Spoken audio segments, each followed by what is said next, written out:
तो स्टूडेंट्स, आपके क्लास 12 का चल रहा था एफ ब्लॉक एलिमेंट्स। कल हमने स्टार्ट करा था, जस्ट आज उसका सेकेंड डे है। तो कल हमने उसकी जनरल प्रॉपर्टीज बता दी थी, ऑक्सीडेशन नंबर बता दिया था, ऑक्सीडेशन स्टेट और आयोनाइजेशन एंथैल्पी बता दिया था। ये सारी चीजें हम वहाँ पे देख लिए थे। ठीक है, अब इसके आगे हमने देखना है कि इनके थोड़ा बहुत रिएक्शंस भी इनके देख लेते हैं। इनके ये जो कॉम्प्लेक्स वगैरह भी बनाते हैं उसके बारे में देख लेते हैं। ठीक है, उसके बाद में देख लेते हैं कलर प्रॉपर्टी। हमने कहा था क्योंकि ये लेंथेनाइड्स के आयन, ये जो लेंथेनाइड्स में जो हमारे एलिमेंट्स हैं वो जब मेटल है, ठीक है।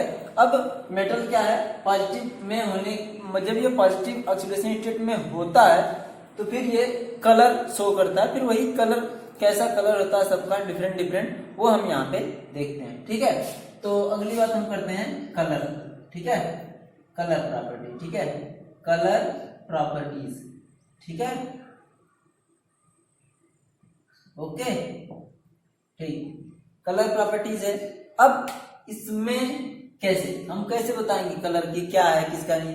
तो हम सबसे हमेशा जो है सिर्फ +3 ऑक्सीडेशन स्टेट को कंसीडर करते हैं यहाँ पे, इसको कलर को देखने के लिए। क्यों? क्योंकि हमने कहा कि +3 ऑक्सीडेशन स्टेट के हिसाब से हम क्या करेंगे, तो हमारा S का और D का इलेक्ट्रॉन जा चुका होगा। ठीक है, जब जा चुका होगा तभी हमारा F के ही लिए सिर्फ F इलेक्ट्रॉन, F में इलेक्ट्रॉन होने से ही उसकी कलर प्रॉपर्टी को हम एक्सप्लेन करेंगे। उसका कलर वो शो करेगा सिर्फ F वाले में इलेक्ट्रॉन होने से।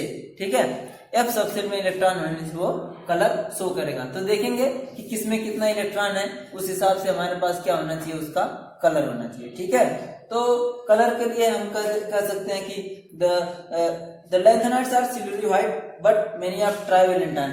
अगर सिंपल कलर की बात करें, ऐसा नहीं कि हमारा लेंथेनम मिला, सीरियम मिला, प्रोमेथियम, नियोडाइमियम, समैरियम जो भी मिला, यूरोपियम, ठीक है, उसमें क्या है कि वो कलर है ना, वो तो सिल्वरी व्हाइट कलर का जो मेटेलिक जो कलर होता है मेटल का, वैसा होता है। लेकिन जब वो ट्राइवेलेंट कटायन होता है, मतलब 3 पॉजिटिव ऑक्सीडेशन स्टेट उसके ऊपर होती है, 3 इलेक्ट्रॉन वो लॉस किया होता है। ठीक है, तो उसमें हम क्या देखते हैं कि वो कलर मिलता है हमें, वहां पे वो कलर शो करता है। ठीक है, कैसे करता है देखते हैं। कह रहा कि जिनके F में 0 होगा वो तो कलरलेस होंगे, जिन वाले में भी 4F0, ये सिर्फ लेंथेनाइड की बात कर रहा, या फिर 4F14, 4F0 वाले और 4F14 वाले हमारे कलरलेस होंगे। क्यों?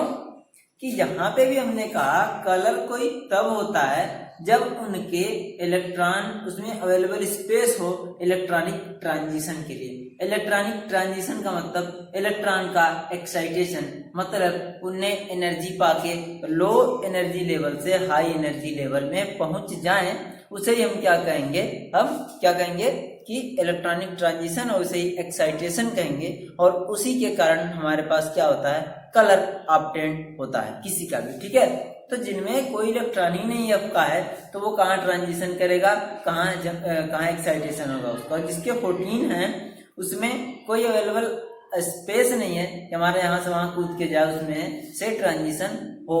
इस कारण से क्या है, इनमें हमारा क्या होता है, ये कलरलेस होते हैं, 4F0 एंड 4F14 वाले। ठीक है, फिर आप ये कहेंगे कि कैसे आप कह रहे हैं कलर, कहाँ एक्साइटेशन होता है, कहाँ ये जंप करके जाता है। तो यूं भी यहाँ पे भी क्या होता है, जैसे डी के केस में हम डी ब्लॉक पढ़ रहे थे तो वहां पे हमने देखा कि डी वाले में डी के ही स्प्लिट हो जाते थे, और डी का एक सेट जो डी का होता था और दूसरे वाले होते, उसी डी का डी में ही इलेक्ट्रॉनिक ट्रांजिशन होता, जिस कारण से वो कलर मिलता था। तो वहां पे हम कहते थे ये डी डी ट्रांजिशन के थ्रू हमें कलर ऑब्टेन हो रहा है। यहाँ पे भी ये कलर जो होता है मिलता है हमें F इलेक्ट्रॉनिक ट्रांजिशन से। इसका मतलब F सबसेल से F सबसेल में ही इलेक्ट्रॉन जो है एक्साइट करेगा, जाएगा किससे, बाय ऑब्जर्विंग एनर्जी, मतलब लो एनर्जी लेवल से ग्राउंड एनर्जी लेवल से हाई एनर्जी लेवल या एक्साइटेड एनर्जी लेवल में जाने को हम ट्रांजिशन बोलेंगे, और इसी के कारण से ये हमारे क्या होंगे, कलर शो करेंगे। ठीक है, ओके, देखते हैं आगे। तो 4F0 एंड 4, अच्छा करा कि जनरली मेटल्स आर, ऐसे बोल सकते हैं, lanthanoids are silvery white colour.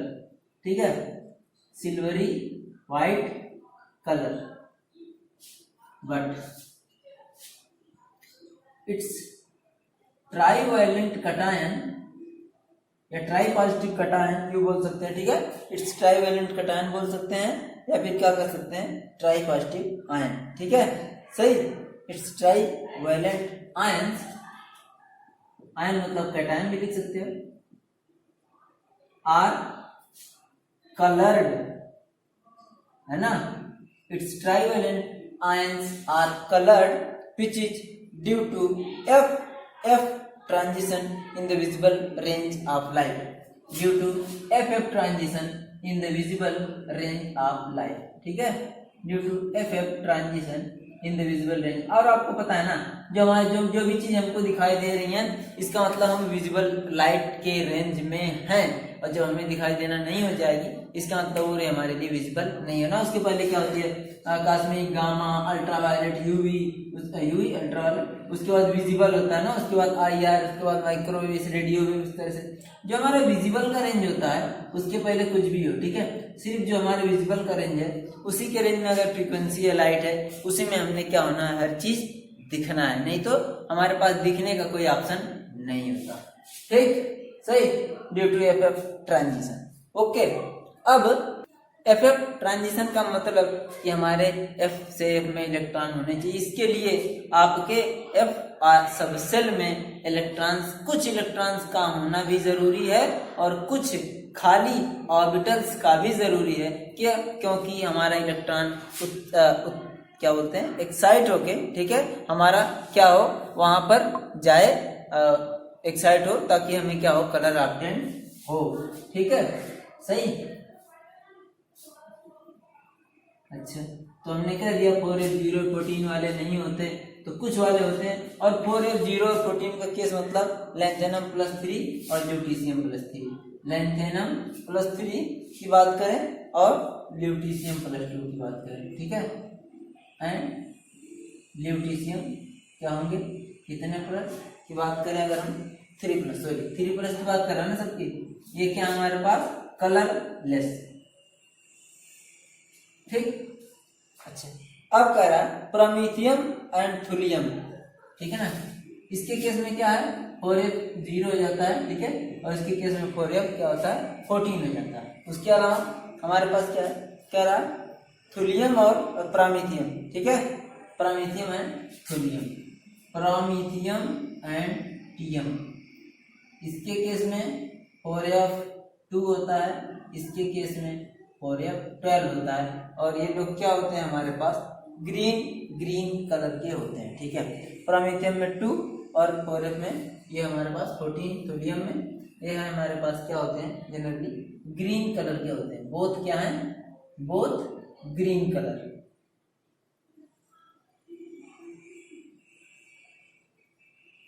Okay, सही, अच्छा, इनकी बात कर रहा है, ध्यान रहे, थोलियम और प्रोमेथियम। उसके बाद कह रहा है हमारे पास इनकी बात करें, अब हमारे पास नियोडाइमियम +3 और अर्बियम +3, ये हमारे पास क्या होते हैं, बोथ पिंक कलर के होते हैं, दोनों के दोनों टाइप, ठीक, बोथ पिंक कलर, ठीक है, पिंक कलर की बात करें तो नियोडाइमियम +3 और अर्बियम +3 दोनों में इलेक्ट्रॉन की बात करें तो हमारे नियोडाइमियम में 3 और इसमें क्या होता है, 11 होता है, 4F में 3 इलेक्ट्रॉन होता है और इसके 4F में 11 इलेक्ट्रॉन्स होते हैं, इसलिए ये दोनों के दोनों क्या पार्टली फिल्ड F होते हैं, जहाँ पे F में इलेक्ट्रॉन होते भी हैं और कुछ खाली भी होते हैं, जिस कारण से ये क्या शो करते हैं, कलर शो करते हैं, पिंक कलर के होते हैं ये दोनों, ठीक है, सही। उसके बाद हम बात करते हैं नियोडाइमियम और अर्बियम होगा समेरियम +3 और डिस्प्रोसियम +3, ठीक है, समेरियम और डिस्प्रोसियम +3, समेरियम +3 और DY+3, ठीक है, इन दोनों का भी एक सेम कलर होता है, और समेरियम +3 का मतलब होता है हमारे पास 5 4F5 और क्या डिस्प्रोसियम में 4F9, ठीक है, इसके में 4F5, इसके में 4F9, ठीक है, सही। और ये दोनों के दोनों क्या होते हैं, ये दोनों के दोनों का कलर हमारे पास येलो होता है, ठीक है, बोथ येलो कलर, ठीक है, बोथ येलो कलर, ठीक है। उसके बाद यूरोपियम और टर्बियम की बात करा इन्होंने, यहाँ पे लिख देते हैं हम यूरोपियम एंड टीबी टर्बियम। ठीक है, यूरोपियम और टर्बियम सबके सब +3 है, ध्यान रहे। ठीक है, 3+ है, तो इस हिसाब से यूरोपियम में हमारे पास 4f, यूरोपियम में हमारे पास आता है 4f6 और टर्बियम में 4f8। ठीक है, इसके में 4f6 और इसके में 4f8, और ये दोनों के दोनों क्या होते हैं, पेल पिंक कलर के होते हैं। ठीक है, पेल पिंक।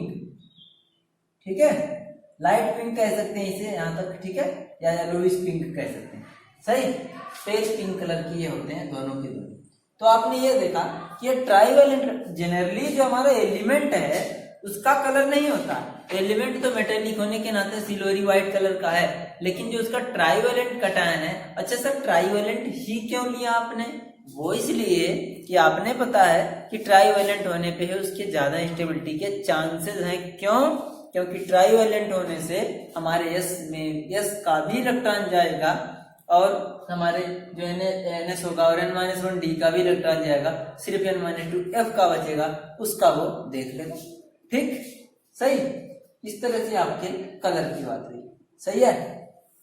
अच्छा, अब आगे आ रहा मैग्नेटिक मोमेंट। ठीक है, सॉरी मैग्नेटिक प्रॉपर्टी। ठीक है, कलर प्रॉपर्टी होगी। ठीक है, देखते ध्यान से इसे।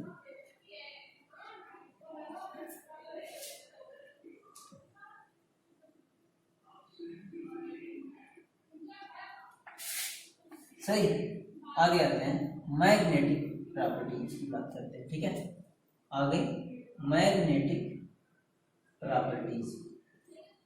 ठीक है, सही।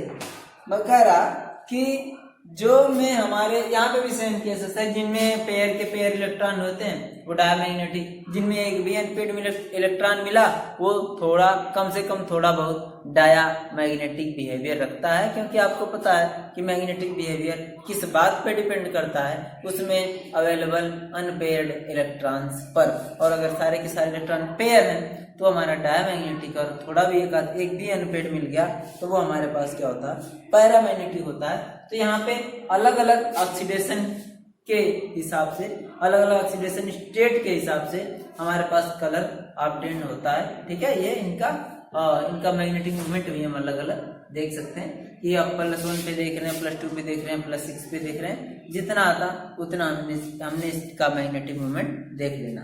ठीक है, सही। आगे केमिकल रिएक्टिविटी की बात कर रहा है, मतलब इन एलिमेंट्स का किन्हीं अदर केमिकल्स के साथ, अदर कंपाउंड के साथ क्या रिएक्शन होता है, क्या रिएक्टिविटी है शो करता है। ठीक है, ऐसे कह रहा कि lanthanide are generally more reactive than D block element. ये बात है कि भाई साहब, कह रहा हमारे लैंथेनाइड्स या लैंथेनोन डी ब्लॉक के कंपैरिजन में ज्यादा रिएक्टिव होते हैं। वो इसलिए इनकी साइज डी के कंपैरिजन में छोटी होने लगती है। वो क्यों, आगे बताया जाएगा। एक नाम है लैंथेनॉइड कॉन्ट्रैक्शन। ठीक है, सही। ओके, तो देखते हैं, जैसे हमारे पास ये लैंथेनाइड हमारे हाइड्रोजन के साथ रिएक्शन करते हैं, ऑक्सीजन के साथ रिएक्शन करते हैं और नाइट्रोजन के साथ रिएक्शन करते हैं। इस तरह से डिफरेंट एलिमेंट्स के साथ, सॉरी कंपाउंड्स के साथ या एटम्स के साथ रिएक्शन करके ये दूसरे प्रोडक्ट का फॉर्मेशन करते हैं। ठीक है, हाँ या ना? सही। अब आगे देखते हैं। यहाँ पे कह रहा जैसे एक नॉर्मल बात करें देखने की कि अगर मान लो कोई लैंथेनाइड्स, ठीक, शॉर्टकट में LN शो करते हैं। ठीक है, ध्यान दे। तो इनका अगर ये इनका डिफरेंट कैटलिस्ट कह लें या फिर कह लें डिफरेंट कंडीशन में रिएक्शन कराई जाए तो ये क्या बनाते हैं, सिर्फ ये हमें क्या है देखना। क्या बनाते हैं वो हम बताते हैं। ठीक है, क्या बनाते हैं वो हम आपको बताते हैं। ठीक है, जरा आप देखिए। ठीक, कैसे करा, यही लैंथेनाइड्स LN अगर ऑक्सीजन में जलाया जाए या इसकी बर्निंग की जाए, ठीक है, बर्न इन ऑक्सीजन, या यूं कह सकते हैं heat in the presence of O2। ठीक है, या यूं इसे क्या कर सकते हैं, बर्निंग, जैसे कंबशन बोलते हैं ना, ठीक वही है ये हमारा बर्निंग इन O2। मैंने ऑक्सीजन के साथ ये हीट करने पे बर्निंग होती है इसकी, तो बनता क्या है, लैंथेनाइड का ऑक्साइड बनता है। ठीक है, LN2 Ln2O3 Ln2O3 वो इसलिए बन रहा, ये आपको पता है सारे लैंथेनाइड +3 में होते हैं, तो +3 में होने के बाद यही होता है। जैसे एल्युमिनियम का आप देखते हैं Al2O3, ठीक इसी तरह से इसका भी होता है Ln2O3। कोई भी लैंथेनाइड रख दो वो बर्न होगा ऑक्सीजन के साथ in the presence of heat, या ऑक्सीजन क्या करेगा, ये हमेशा लैंथेनाइड का ऑक्साइड का फॉर्मेशन करेगा। सही, ओके। अब करा नाइट्रोजन के साथ हीट करा जाए, हीटेड विथ नाइट्रोजन,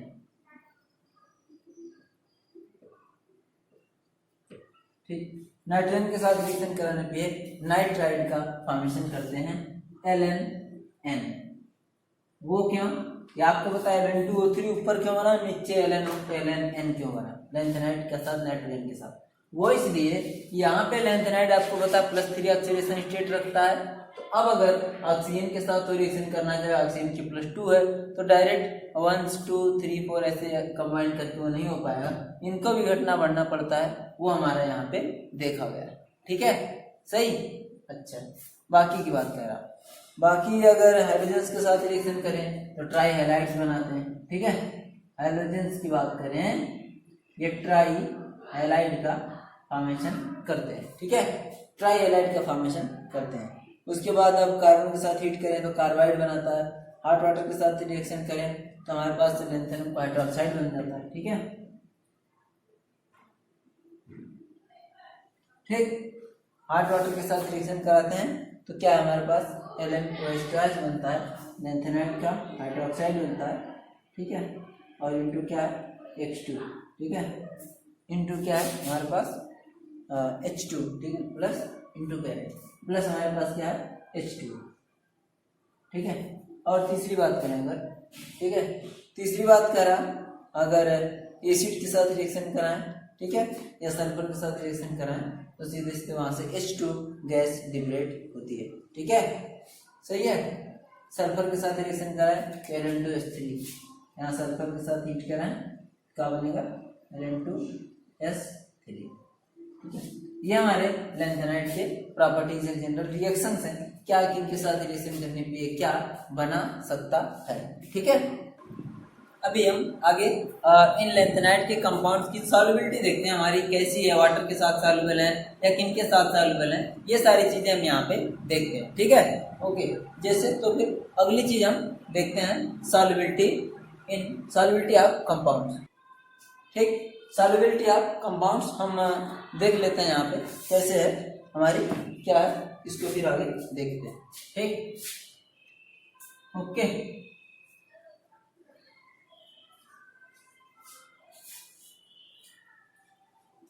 सॉल्युबिलिटी के लिए करा कि इसके जो मैंने हमने ऑक्सीजन के साथ करा तो ऑक्साइड्स हैं, फ्लोराइड हैं हमारे, जिनके साथ जो जो कंपाउंड बना था उस तरह के नाम उसके हुआ करते थे। ठीक है, तो करा कि the fluoride, oxide, hydroxide and carbonate, phosphate and oxo acid of lanthanide are highly insoluble in water. है कोई इनऑर्गेनिक कंपाउंड है तो यूं कहें हम इनऑर्गेनिक सॉल्वेंट वाटर में सॉल्युबल होना चाहिए, लेकिन नहीं। Oxo acid halide, hydroxide, carbonate, phosphate, किसी भी तरह का लैंथेनाइड का अगर कंपाउंड है तो वो हाईली इनसॉल्युबल होगा वाटर में। ठीक है, सही।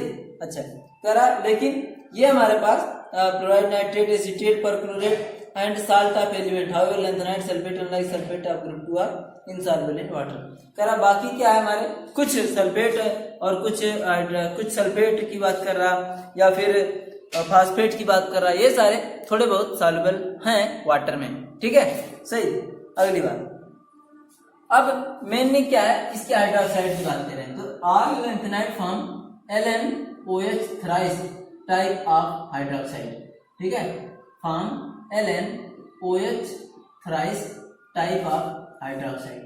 ठीक है, LnOH टाइप के OH थ्राइस टाइप के हाइड्रोक्साइड का ये फॉर्मेशन करते हैं। ठीक है, LnOH थ्राइस का मतलब हमारे पास वही लैंथेनाइड होगा, उनके साथ 3 हाइड्रोक्साइड यूनिट क्या होंगे, जुड़े हुए होंगे, और हम यूं कहेंगे ये हमारा लैंथेनाइड है। अब इन्हीं हाइड्रोक्साइड के नेचर को हमने पढ़ना है, सिर्फ बेसिक कैरेक्टर। क्यों, हाइड्रोक्साइड है, यहाँ से ब्रेक होने के बाद हमें OH दे रहा है तो हमारा क्या होगा, ये बेसिक कैरेक्टर होगा इसका।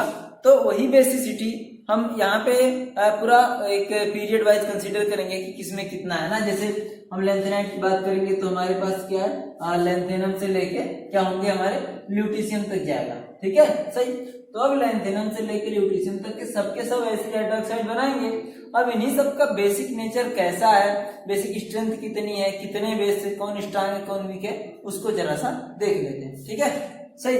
तो कह रहा हमारे पास कि अगर हम बेसिक हाइड्रोक्साइड की बात करें, ठीक है, सबके बेसिक नेचर की बात करें सब हाइड्रोक्साइड की, तो आपको पता होगा कि ये सबके सब आयनिक होते हैं और बेसिक कैरेक्टर होता है। और वो बेसिसिटी हमारी क्या होती है, लेंथेनम, ठीक है, OH थ्राइस की कम होती है, ज्यादा होती है। और जैसे जैसे ल्यूटीशियम OH थ्राइस तक जाते हैं, यहाँ पे क्या हो जाती है, बेसिसिटी कम हो जाती है। वैसे यूं ही समझ लीजिए आप, जैसे जैसे लेंथेनम से ल्यूटीशियम तक बढ़ रहे हैं, हमारे पास एटॉमिक नंबर बढ़ रहा है तो फोर्स ऑफ अट्रैक्शन बढ़ रहा है। तो वहां से OH का समझने के लिए समझ लें कि OH का रिमूव होना जो हमें बेसिसिटी देता था, जिसके कारण से हम बेसिक कैरेक्टर उसका जानते थे, बेसिक कैरेक्टर उसका समझते थे, वही बेसिक कैरेक्टर क्या हो रहा, कम हो रहा। क्योंकि जैसे यहाँ से यहाँ जा रहे हैं, साइज छोटी हो रही है, तो OH का क्या है, बॉन्ड आपस में मजबूत होगा और वो OH का होगा स्ट्रांगली बॉन्डेड हो जाएगा, जिस कारण से हम ये कह सकते हैं कि हमारे पास क्या है, ये इसका बेसिक कैरेक्टर कम है और इसका ज्यादा है ना। तो basic character of lanthanum is decreases from lanthanum to lutetium. अगर लेंथेनम से बात करें ल्यूटीशियम तक के, तो हमारे पास क्या होगा, बेसिक कैरेक्टर डिक्रीजेस यहां से यहाँ, ठीक है, यहाँ से क्या कहेंगे हम, बेसिक कैरेक्टर क्या हो रहा है, इस पे डिक्रीज हो रहा है हमारे पास, ठीक है, बेसिक कैरेक्टर डिक्रीजेस, ठीक है, एरो नीचे का मतलब डिक्रीज, बेसिक स्ट्रेंथ क्या हो रही है, डिक्रीज हो रही है, ठीक है सही। क्योंकि सबके सब ट्राइवेलेंट कटायन है, लेकिन सबकी क्या है, यहाँ पे साइज मैटर करती है। क्योंकि एटॉमिक नंबर बढ़ रहा है, अट्रैक्शन ज्यादा हो रहा, तो इसकी साइज बड़ी और इसकी साइज छोटी, तो इसीलिए क्या है, बड़ी साइज वाले हाइड्रोक्साइड क्या होते हैं, ज्यादा बेसिक होते हैं। और जिन एलिमेंट जिसमें एटम का साइज या मेटल का साइज छोटा होता है, उसका अट्रैक्शन पावर ज्यादा होता है, तो वहां से OH निकाल पाना मुश्किल होता है इन कंपेरिजन आप पहले वाले। तो वहां से क्या कर सकते हैं हम कि उसका बेसिक कैरेक्टर कम और इनका बेसिक कैरेक्टर ज्यादा, ठीक है सही ओके। आगे बढ़ते हैं, हम कहते हैं एटॉमिक और आयनिक रेडाई की बात करते हैं लेंथेनाइड में, जो कि अभी तक हमने नहीं पढ़ा, ठीक है। वहां पे कुछ खास बात होती है, एक टर्म होता है लेंथेनाइड कॉन्ट्रैक्शन, उसको यहाँ पे देखते हैं, ठीक है। तो यहाँ पे हमने क्या देखना है इस बार, एटॉमिक एंड आयनिक रेडाई, ठीक है, एटॉमिक एंड आयोनिक रेडियाई, ठीक है सही। एंड एक इम्पोर्टेंट टॉपिक है, एक इम्पोर्टेंट बात है यहाँ पे, ठीक है, एक बात है, ठीक है, जिसका नाम है लेंथेनॉइड कॉन्ट्रैक्शन। वो होता क्या है हम यहाँ पे देख लेंगे, लेंथेनॉइड कॉन्ट्रैक्शन, ठीक है, लेंथेनॉइड कॉन्ट्रैक्शन, ठीक है ओके। अब बात करते हैं हम इसकी लेंथेनॉइड कॉन्ट्रैक्शन की, ये क्या होता है और इसके कॉन्सिक्वेंसेस क्या होते हैं, मतलब इसके प्रभाव क्या पड़ते हैं हमने इसके ऊपर। लेंथेनॉइड कॉन्ट्रैक्शन क्या होता है कि अगर हम बात करें कि जैसे हमारे लेंथेनॉइड में आपको पता है कि जब इलेक्ट्रॉन फिल होता है तो वो F में जाता है, आपको पता है उस F में इलेक्ट्रॉन के हमने कहा था n-2 का F होता है, n-1 का D होता है और n जो होता है हमारे पास S होता है, ठीक है, n वाला S होता है जो मेन प्रिंसिपल। तो अब F में इलेक्ट्रॉन जा रहा है, इसका मतलब बाहर, उसके बाद एक और अंदर है, इसको बोलेंगे आउटरमोस्ट, इसको अल्टीमेट, इसको पेनल्टीमेट सेल, ठीक है, पेनल्टीमेट सेल बोलते हैं। तो अब बाहर के बाद एक अंदर, उसके बाद भी एक अंदर, इसमें इलेक्ट्रॉन फिल हो रहा, और जैसे जैसे एटॉमिक नंबर बढ़ रहा है तो हमको पता है न्यूक्लियर चार्ज बढ़ रहा है, क्योंकि प्रोटॉन बढ़ रहा है, नंबर ऑफ प्रोटॉन उसके न्यूक्लियस में बढ़ रहा है, अच्छा।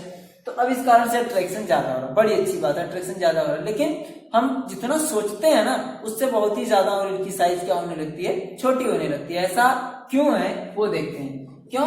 क्योंकि आपको पता है F जो ऑर्बिटल होता है ना, उसका शेप डिफ्यूज शेप होता है ना, उसका कोई पता ही नहीं चलता कि शेप उसका कैसा होता है ना। उसके लोब्स क्या होते हैं, कुछ ज्यादा ही स्कैटर्ड होते हैं। इस कारण से अब क्या है, हमारे पास न्यूक्लियस का ही पॉजिटिव सेंटर अट्रैक्ट करना है बाहर आउटरमोस्ट शेल को, में इलेक्ट्रॉन को, ताकि उसका अट्रैक्शन हो। साइज छोटी होती है तो वहां पे भी अट्रैक्शन ही होता।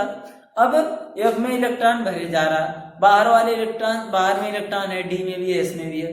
अब F का शेप जो है डिफ्यूज होता है, तो वो क्या करता है, कोई अच्छा D के केस में हमने शिल्डिंग इफेक्ट जो पढ़ा था, शील्डिंग इफेक्ट हमने क्या कहा था कि सर डी के केस में ना इलेक्ट्रॉन्स हम जब भरे जाते हैं डी में, तो डी में इलेक्ट्रॉन ज्यादा होने के कारण क्या होता है, डेंसिटी ज्यादा होती है, जिस कारण से उसका अट्रैक्शन बाहरी इलेक्ट्रॉन्स पर कम होने लगता है, जिस कारण से उनकी साइज क्या होती है, थोड़ी बढ़ जाती है। अच्छा, बड़ी अच्छी बात है। तो सर एफ के केस में नहीं है क्या हमारे पास शील्डिंग? नहीं, यहाँ पे एफ की शील्डिंग बहुत ही पुअर शील्डिंग होती है डी की कंपैरिजन में एफ की। वही कारण हमारा क्या क्रिएट करता है, लेंथेनॉइड कॉन्ट्रैक्शन। वही बात हमारी लेंथेनॉइड कॉन्ट्रैक्शन करता है। ठीक है, वो क्या करता है कि एफ में इलेक्ट्रॉन भरा जा रहा है हमारा, इसमें बता दें आपको, यहाँ की केस की बात करें, ये हमारा 4 एफ है मान लीजिए। ठीक है, इधर डी है, इधर है, 4 के बाद 5 भी तो है, कुछ 5 एसपीडी, और इसके बाद अगला वाला एक्स भी है। तो इलेक्ट्रॉन हमारा एफ में ही भरे जाना है और एफ का शेप डिफ्यूज होता है। अब न्यूक्लियस हमारा यहाँ पे, ठीक है, न्यूक्लियस हमारे यहाँ पे, इसका अट्रैक्शन यहाँ तक का है, तभी वो उसकी साइज को बताए हुए है कि हमारे पास इतनी इसकी एटॉमिक और आयनिक साइज होती है। ठीक है, अब एफ में इलेक्ट्रॉन भरा रहा और तो न्यूक्लियर चार्ज इसका मतलब बढ़ता जा रहा है, इसका पावर अट्रैक्शन की बढ़ती जा रही है, ध्यान रहे। ठीक है, तो अब इसका शेप होता है डिफ्यूज, और ये कर नहीं पाते हैं किसी प्रकार की शील्डिंग। क्यों? क्योंकि इनका लोब एक यहाँ, एक यहाँ, एक यहाँ, एक यहाँ। और डी के केस में हम क्या बोलते थे, डी का लोब ऐसे होता है। ठीक है, तो ये 3D में क्या जनरली हर तरफ इसका क्या होता है, लोब्स होता है, इसकी डेंसिटी ज्यादा होती है। अच्छा, या में इलेक्ट्रॉन लोब्स स्कैटर्ड होते हैं तो वो उतना शील्डिंग नहीं डाल पाते और इसका अट्रैक्शन सीधा सीधा बाहर पर ही लगने लगता है बहुत ज्यादा। तो क्या होता है, इसका साइज छोटा हो जाता है, जिसे हम क्या बोलते हैं, लेंथेनॉइड कॉन्ट्रैक्शन या लेंथेनॉइड संकुचन। ठीक है, सही। ये हमारा रीजन होता है कि due to poor F shielding of F orbital. ठीक है, ऐसे बोल सकते हैं, नीचे लिख सकते हैं कि लेंथेनॉइड कॉन्ट्रैक्शन क्यों होता है, कि due to poor shielding of F subshell. ठीक है, या एफ सबसेल के ऑर्बिटल की, और इसीलिए हमारे न्यूक्लियस का चार्ज बढ़ जाता है और इन पर लगा देता है ज्यादा अट्रैक्शन। तो यहाँ होना चाहिए था, यहाँ आ जाता है, यहाँ यहाँ, और ये साइज क्या होती है और छोटी हो जाती है। इसे हम क्या बोलते हैं, लेंथेनॉइड कॉन्ट्रैक्शन। ठीक है, सही, ओके। तो एटॉमिक और आयनिक रेडाई क्या होती है, लेंथेनम से लेकर ल्यूटेशियम तक क्या होती रहती है। जैसे लेंथेनम से बात करें, लेंथेनम, सीरियम, परसियोडाइनियम, प्रमीथियम, समैरियम, ऐसे करके यूरोपियम तक। ठीक है, तो हमारे पास क्या होता है, उसकी साइज छोटी होती रहती है, लेकिन जितना हम सोचते हैं उससे कहीं बहुत ज्यादा छोटी हो जाती है, उससे और ज्यादा छोटी हो जाती है। वो किस कारण से होता है, इसका नाम है लेंथेनॉइड कॉन्ट्रैक्शन। ठीक है, सही। और उसका हमने एक्सप्लेनेशन बता दिया कि कैसे होता है। ठीक, अब करा इस लेंथेनॉइड कॉन्ट्रैक्शन से फायदा नुकसान जो भी क्या चीज है, उसे हम क्या बोलते हैं, कॉन्सिक्वेंसेस। ठीक है, कॉन्सिक्वेंसेस ऑफ लेंथेनॉइड कॉन्ट्रैक्शन, या लेंथेनॉइड कॉन्ट्रैक्शन के प्रभाव कह सकते हैं। ठीक है, लेंथेनॉइड कॉन्ट्रैक्शन। ठीक है, सही। उसका क्या कॉन्सिक्वेंसेस है, क्या प्रभाव है, हम वो देखते हैं लेंथेनॉइड संकुचन का। ठीक है, कह रहा क्या होता है इसमें, कह रहा कि सेकंड और थर्ड ट्रांजिशन सीरीज के एलिमेंट लगभग एक साइज के हो जाते हैं। ठीक, क्यों? क्योंकि डी ब्लॉक के केस में हम जब देखते थे, हम कहते थे ऊपर फर्स्ट है, सेकंड है, थर्ड है, तो इन दोनों के बाद यहाँ पे हमारे पास लेंथेनॉइड आ जाता था, नीचे एक्टिनाइड होता था। तो यहाँ से ऊपर से नीचे इनके में हर ग्रुप में क्या है, एक इलेक्ट्रॉन नीचे वाली की साइज बड़ी होनी चाहिए थी, ऊपर वाली की सबसे छोटी, इसे करके। लेकिन यहाँ पे जितनी बड़ी इसकी होनी चाहिए तो उसकी नहीं, और इसमें होता है लेंथेनॉइड, और इस कारण से आ जाता है लेंथेनॉइड कॉन्ट्रैक्शन, और इनका हो जाती है साइज छोटी, तो इनकी और इनकी लगभग दोनों लोगों की साइज एक जैसी हो जाती है। ठीक है, दूसरा बात है, जब सबकी साइज छोटी होती चली जाती है, साइज छोटे हो जाते हैं, इसलिए सबके सब लेंथेनॉइड, यही कारण है कि सबके सब लेंथेनॉइड की प्रॉपर्टी एक जैसी होती है। ठीक है, सही। अब और आगे की बात कर रहा कि बेसिसिटी डिफरेंस की जो बात कर रहा, तो हम जो कह रहे थे कि लेंथेनम हमारा ज्यादा बेसिक होता है, ल्यूटीशियम का हाइड्रोक्साइड कम बेसिक होता है, वो इसीलिए क्योंकि जैसे जैसे ल्यूटीशियम तब जाते हैं हम, साइज बहुत छोटी हो चुकी होती है, बहुत ही ज्यादा अट्रैक्शन हो चुका होता है, वो OH नहीं देगा, जिस कारण से हम क्या कर सकते हैं, उसकी बेसिक कैरेक्टर क्या होने वाली है, कम हो जाती है, और लेंथेनम की ज्यादा होती है। ठीक, सही। अब हम यूजेस ऑफ लेंथेनॉइड देख लेते हैं। यूजेस ऑफ लेंथेनॉइड, ये आपका लेंथेनॉइड खत्म हो जाएगा, खत्म हो गया अभी। ठीक है, अब आगे क्या है, एक्टिनाइड है, उसके बाद ये चैप्टर भी आपका खत्म हो जाएगा, डी एंड एफ ब्लॉक, फिर आगे शुरू करा जाएगा कोऑर्डिनेशन या फिर ऑर्गेनिक से शुरू करा जाएगा, जैसा आप लोग कहें। ठीक है, सही। तो क्या है हमारे पास यूजेस ऑफ लेंथेनॉइड, क्या है, लेंथेनाइट के यूज की बात करें तो कह रहा है कि सीरियम वगैरह क्या है जो हमारे एलॉय बनाने के काम आता है। सीरियम हमारा एक एटम था जो हमारे क्या उसका एलॉय बनाने के काम आता है, ठीक है। और उसके बाद कह रहा कि कुछ स्टील में मिक्स किए जाते हैं, जैसे लेंथेनम, सीरियम, प्रामीथियम, लेंथेनम, सीरियम, परसियोडाइमियम, ठीक है, नियोडाइमियम, ये सब क्या होते हैं हमारे यूज होते हैं किसमें, अलग तरह के स्टील में मिक्स करके इसको टैंक बनाने के काम आता है ना, ठीक। अच्छा, दूसरे कह रहा है कि इनके ऑक्साइड की बात करता है, पॉलिश, ग्लास पॉलिश के काम आता है, ग्लास के ऊपर पॉलिश करने का, ठीक है। अच्छा, उसके बाद कुछ कॉटन इंडस्ट्री में भी हमारे इनका यूज होता है, जैसे हमारे पास क्या है, सीरियम की बात करा, ठीक है, सही। और कुछ हमारे पास कैटलिस्ट भी होते हैं, और यहाँ पे एलॉय, फ्लैशलाइट पाउडर में भी हमारे बहुत सारे चीज में इनका यूज होता है हमारे, ठीक है, सही। बहुत सारे में हमने क्या बोला, सीरियम, मैग्नीशियम, एलॉय का यूज किया जाता है फ्लैशलाइट में जो पाउडर होता है उसके लिए, ठीक है, सही। उसके बाद कह रहा है कि लेजर टेक्निक में आपके नियोडाइमियम यूज होता है, ठीक है, लेजर टेक्निक में। उसके अलावा आगे की बात करते हैं, गैडोलिनियम सल्फेट की बात करते हैं तो वो यूज होता है लो टेम्परेचर पे काम करने के लिए यूज होता है, ठीक है। और cerium salt, lanthanide compound are used in catalyst for dehydrogenation, oxidation, petroleum cracking. Petroleum cracking जो हमारे होती है, हम हाइड्रोकार्बन में जो पढ़े थे उसमें इनको कैटलिस्ट का यूज होता है, ठीक है। तो ये सारे हमारे यूज लेंथेनाइट के होते हैं, ठीक है। तो ये आपका लेंथेनाइट खत्म हो गया, ठीक है। अब आपके बताने हैं एक्टिनाइट, फिर आपके पास चैप्टर ही खत्म हो जाएगा, ठीक है, सही। तो एफ ब्लॉक में लेंथेनाइट हमने पढ़ लिया, अब एक्टिनाइट पढ़ना है, 2 दिन उसने भी लगने हैं, ठीक है। और आपको कोई डाउट होता है तो आप क्वेश्चन जरूर कीजिए, ठीक है। तो आज की क्लास के लिए इतना ही, आपका लेंथेनाइट खत्म हो गया एफ ब्लॉक में। एक चीज सिर्फ बचा एक्टिनाइट, जो नीचे वाले हमारे पास एक्टिनियम से लेके लॉरेंशियम तक जो हमारे पास कंपाउंड है उनके बारे में, उनके एटम है उनके बारे में, या एलिमेंट है उनके बारे में हमें स्टडी करना है, ठीक है। आज की क्लास के लिए इतना ही, आप ओके, थैंक यू।